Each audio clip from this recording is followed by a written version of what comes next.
पंचनामा की शुरुआत करेंगे इस वक्त की सबसे बड़ी खबर के साथ। जिन संजय राउत ने जोड़ तोड़कर उद्धव ठाकरे को मुख्यमंत्री बनवाया, अब उन्हीं संजय राउत की वजह से शिवसेना टूटने की कगार पर है। महाराष्ट्र की राजनीति का पूरा ड्रामा गुजरात में हो रहा है।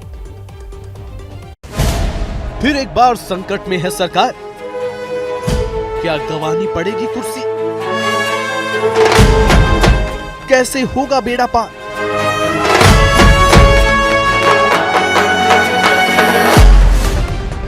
महाराष्ट्र की उद्धव सरकार एक बार फिर अग्नि परीक्षा में घिर गई है और इस संकट की घड़ी में केंद्र में है एकनाथ, जो अब नहीं है उद्धव के साथ। शिवसेना के बड़े नेता और उद्धव सरकार के मंत्री रहे एकनाथ शिंदे ने बड़ा झटका दे दिया है। दावा है कि शिवसेना के 29 और 5 निर्दलीय विधायकों के साथ गुजरात के सूरत में है। सूत्रों के मुताबिक शिंदे की नाराजगी की मुख्य वजह मंत्रालय में आदित्य ठाकरे का दखल है।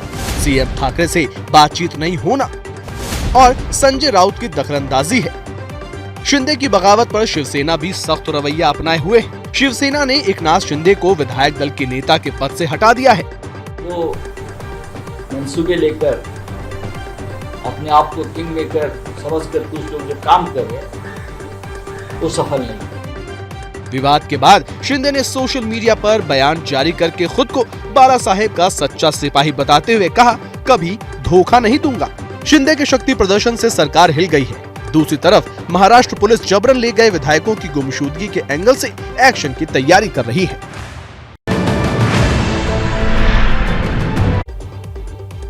तो महाराष्ट्र की सियासत के भूकंप का केंद्र है गुजरात का सूरत शहर। यहाँ के होटल में शिवसेना के बागी विधायक हैं।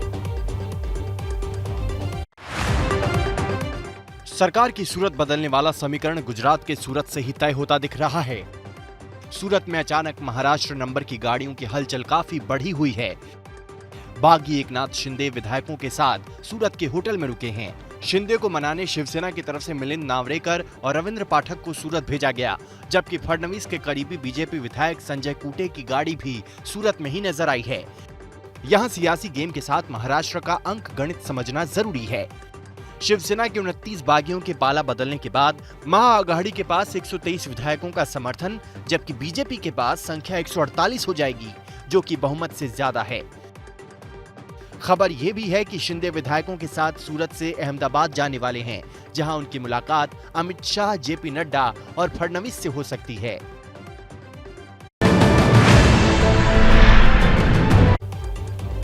और देखिए, महाराष्ट्र की राजनीतिक स्थिति पर दिल्ली में बीजेपी अध्यक्ष जेपी नड्डा और गृह मंत्री अमित शाह ने मिलकर रणनीति बनाई है। दोनों गुजरात जा सकते हैं। महाराष्ट्र में शिंदे की बगावत से सियासी भूचाल आया तो दिल्ली में भी सियासी हलचल तेज हो गई। बगावत की खबर के बाद गृह मंत्री और बीजेपी के चाणक्य अमित शाह इस सफेद कार में सवार होकर बीजेपी अध्यक्ष जेपी नड्डा से मुलाकात करने उनके घर पहुंचे। दोनों नेताओं के बीच करीब आधे घंटे तक बैठक हुई। सूत्रों के हवाले से खबर है कि बैठक में महाराष्ट्र की स्थिति पर नेताओं ने मंथन किया। बीजेपी के आलोचनाओं के साथ महाराष्ट्र के पूर्व मुख्यमंत्री देवेंद्र फडणवीस भी एक्शन में है। सूत्रों के हवाले से खबर है कि बीजेपी ने केंद्रीय मंत्री पीयूष गोयल, भूपेंद्र यादव, विधायक मंगल प्रभात लोढ़ा को ऑपरेशन लोटस की जिम्मेदारी दी है।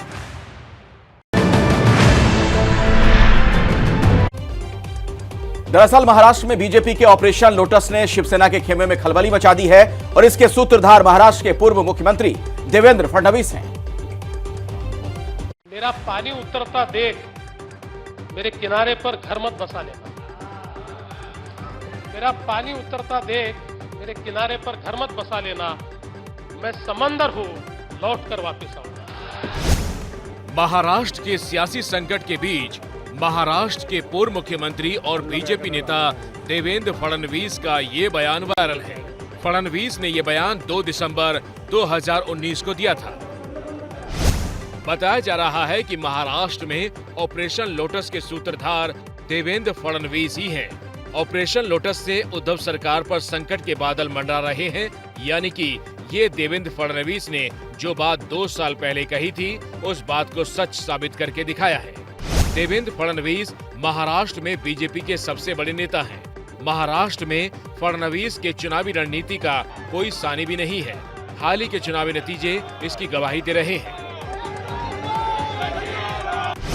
20 जून के एमएलसी चुनावों में बीजेपी ने 10 में से 5 सीटों पर कब्जा जमाया। तो वहीं इससे पहले 10 जून को राज्यसभा चुनाव में बीजेपी को 3 सीटें मिली। इन दोनों चुनावों की खास बात ये रही कि बीजेपी ने अपनी ताकत से 1 सीट ज्यादा जीती और ये कमाल देवेंद्र फडणवीस की रणनीति के दम पर ही हुआ। महाराष्ट्र के सियासी संकट को लेकर निर्दलीय सांसद नवनीत राणा काफी खुश हैं।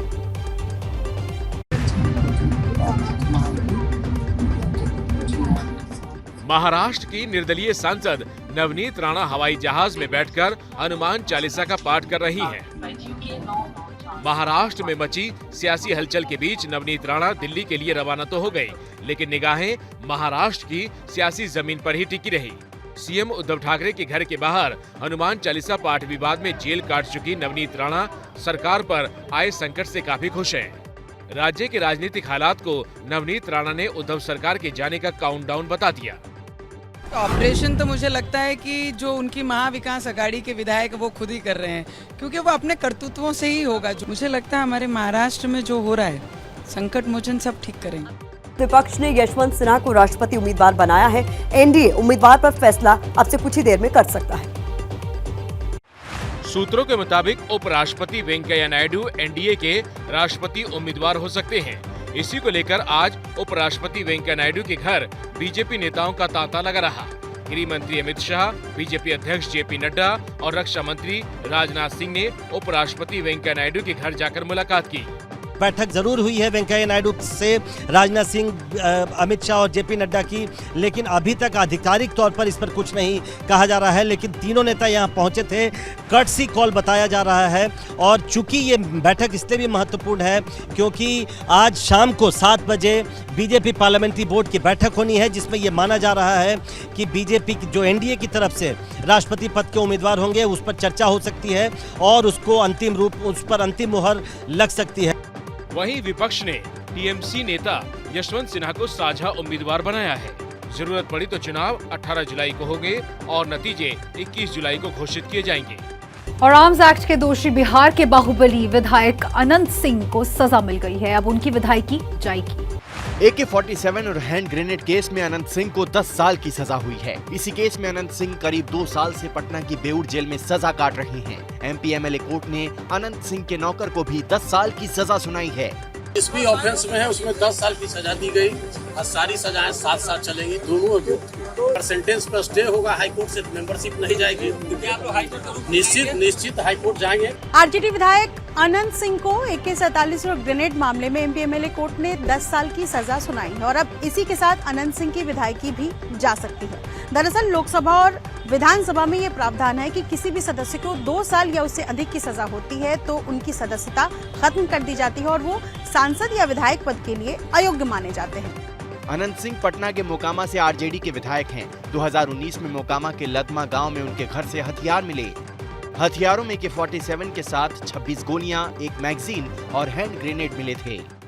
और उत्तर प्रदेश में 2 सीटों के लिए उपचुनाव का प्रचार थम गया है, लेकिन इससे पहले आजम खान और केशव मौर्य भिड़ गए। एक बेवकूफ आया था। आजम खान के गढ़ रामपुर में परसों हो रहे लोकसभा उपचुनाव के लिए आज प्रचार थम गया, लेकिन इससे पहले आजम खान और केशव मौर्य की तकरार ने चुनाव का तापमान बढ़ा दिया।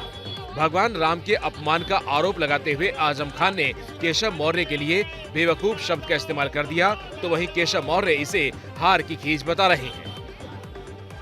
एक बेवकूफ आया था जो विधानसभा में जमानत खो बैठा, अपनी विधान परिषद का खैरात और भीख में मेंबर बनाकर उसे डिप्टी चीफ मिनिस्टर बनाया है। चुनाव में पराजय एकदम स्पष्ट दिखाई देती है व्यक्ति को, तो बौखलाहट होना स्वाभाविक है। तो बौखलाहट, घबराहट में इस तरह के जो बयान देते हैं, भगवान उनको सद्बुद्धि दे, उनका स्वास्थ्य ठीक रहे। आखिरी दिन सीएम योगी भी रामपुर में प्रचार करने पहुंचे। रामपुर और आजमगढ़ में गुरुवार को वोट डाले जाएंगे। अखिलेश यादव के प्रचार से दूर रहने को लेकर भी बीजेपी हमलावर है। मध्य प्रदेश में कश्मीर को लेकर पूछा गया एक सवाल शिवराज सरकार की परेशानी बढ़ा रहा है। कश्मीर और कश्मीर में आतंक भारत पाकिस्तान के बीच विवाद का सबसे बड़ा मुद्दा है, लेकिन आज बात कश्मीर विवाद की नहीं बल्कि कश्मीर पर पूछे गए सवाल से शुरू हुए बवाल की। ये विवाद शुरू हुआ है मध्य प्रदेश से।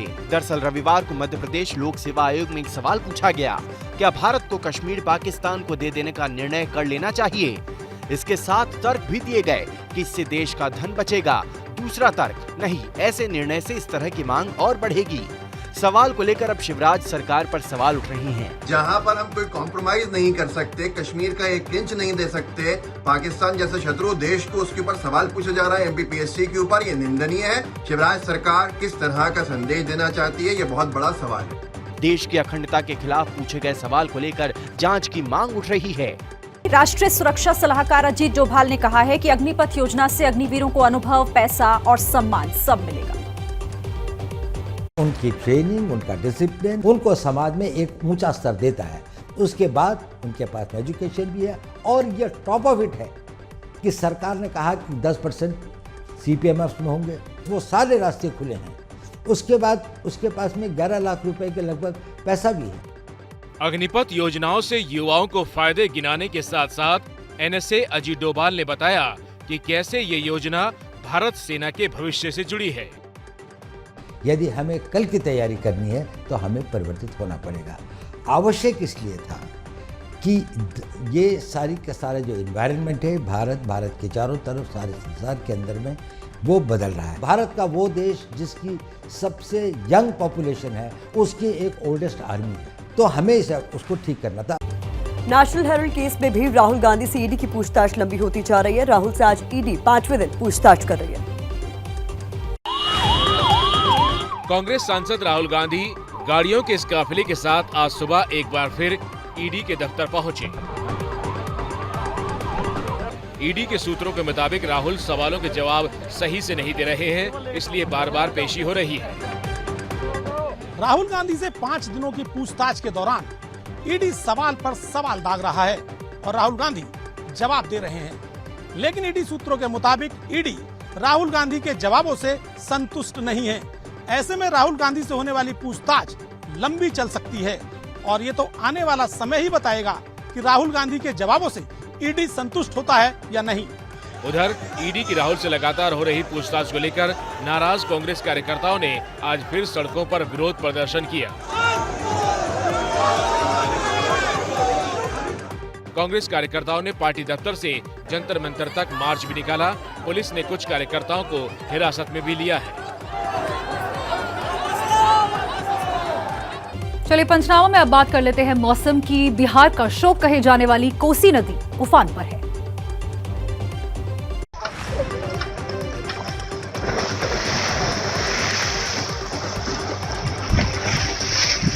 बिहार में कोसी नदी ने कोहराम का ट्रेलर दिखाना शुरू कर दिया है। हर साल की तरह इस साल भी कोसी नदी के उफान से बिहार के तटीय इलाकों में कटाव और बाढ़ का काउंटडाउन शुरू हो गया। ये तस्वीरें सुपौल की हैं, जहां कटाव के बाद कई लोगों के घर कोसी में समा गए। जलस्तर बढ़ने से नदी का पानी अब खेतों को अपनी चपेट में ले रहा है। इससे पहले रविवार को भागलपुर में कोसी नदी के तेज बहाव में 1400 टन का निर्माणाधीन पुल का खंभा बह गया। कोसी नदी के प्रकोप का शिकार हुआ ये पुल 996 करोड़ रुपए की लागत से बन रहा था और 2024 तक बनकर तैयार होना था। हर साल की तरह इस साल भी पूर्वी और पश्चिमी बिहार के 11 जिलों में बाढ़ की आहट आनी शुरू हो गई है। बिहार में इस समय 11 नदियों में से 7 का जलस्तर बढ़ा हुआ है, जो बाढ़ के बढ़ते खतरे का संकेत है। उम्र के आगे अच्छे लोगों के हौसले पस्त हो जाते, लेकिन गुजरात की 105 साल की रामाबाई ने अपने हौसले से उम्र को ही मात दे दी है।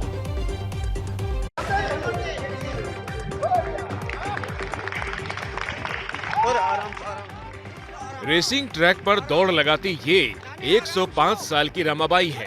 उम्र का शतक पूरा कर चुकी रमाबाई अपने सपनों की रेस में उम्र को बाधा नहीं बनने दे रही।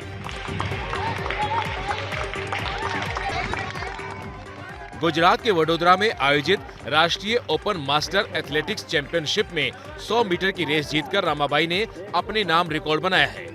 जिस चैंपियनशिप में रमाबाई जीती हैं, उसमें वो अकेली प्रतिभागी थी, क्योंकि इस प्रतियोगिता में 85 साल से ज्यादा के लोग ही भाग लेते हैं और रेस में 85 साल से ऊपर का कोई प्रतियोगी नहीं था।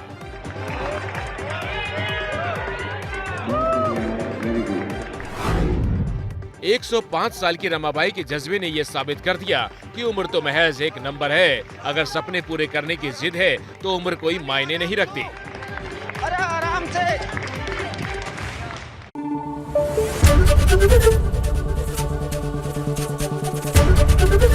एबीपी न्यूज आपको रखे आगे।